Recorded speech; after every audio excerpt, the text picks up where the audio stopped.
அனைவருக்கும் வணக்கம். முருகப்பெருமானும் சிவபெருமானும் வேறு வேறு அல்ல, இருவரும் ஒருவரே என்ற தத்துவத்தை பல அருளாளர்கள் நமக்கு விளக்கி கூறியிருக்கிறார்கள். அப்படி அதிக பாடல்களில் முருகப்பெருமானை சிவபெருமானாகவே பாடியவர் அருணகிரிநாதர். முருகப்பெருமானை பாடும் போதெல்லாம் சிவஸ்வரூபத்தை பாடியிருக்கிறார், சிவஞானத்தை பற்றி பாடியிருக்கிறார் அருணகிரி. நம்ம கச்சியப்ப சிவாச்சாரியாருடைய கந்த புராணம் இதை மிக தெளிவாக விளக்குகிறது. முருகப்பெருமான் யார் அப்படிங்கிற ஒரு கேள்விக்கு கந்த புராணமே நமக்கு பதில் சொல்லுது. இதையெல்லாம் தாண்டி சிவபெருமான் என்பவர் யார் அப்படின்னு பார்த்தா, அவர் பிறவா யாக்கை பெரியோன். இதை சொன்னவர் இளங்கோவடிகள். தந்தை இல்லாததோர் பரமனை தந்தையாக கொண்டவன் கந்தன் என்று கச்சியப்ப சிவாச்சாரியார் தன்னுடைய பாடல்ல வைக்கிறார்.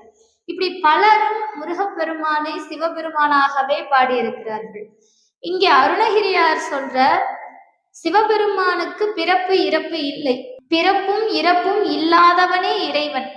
ஆகையால முருகப்பெருமானை பாடும்போது அருணகிரிநாதர் சொல்ற, செம்மான் மகளை திருடும் திருடன் பெம்மான் முருகன் பிறவான் இரவான் சும்மா இரு சொல்லற என்றலுமே அம்மா பொருள் ஒன்று மறிந்திலையேங்கிறார். பெம்மான் முருகன் அப்படின்னார்.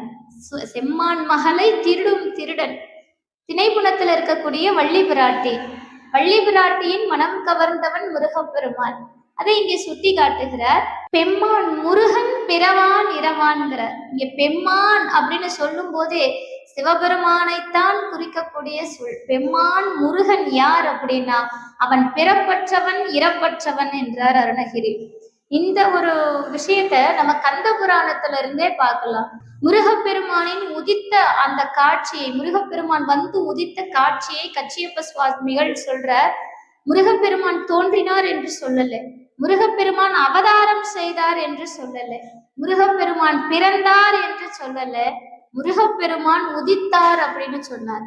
உதிப்பது என்பது புதிதாக பிறத்தல் அப்படிங்கிறது பொருள் அல்ல. உதிப்பது என்பது முன்னமே இருக்கு, அது ஒரு வேறொரு பொருளாக இன்னொரு இடத்துல வந்து உதிக்குது, அவ்வளவுதான் பொருள் வித்தியாசம். முருகப்பெருமான் உதித்தார் அப்படின்னு சொல்லிதான் கச்சியப்ப சுவாமிகள் சொல்றார். அருவமும் உருவமாகி அனாதியாய் பலவாய் ஒன்றாய் பிரம்மமாய் நின்ற ஜோதி பிழம்பதோர் மேனியாக கருணைக்கூர் முகங்கள் ஆறும் கரங்கள் 12 கொண்டே ஒரு திரு முருகன் வந்தாங்கு உதித்தனன் உலகம் உய்ய.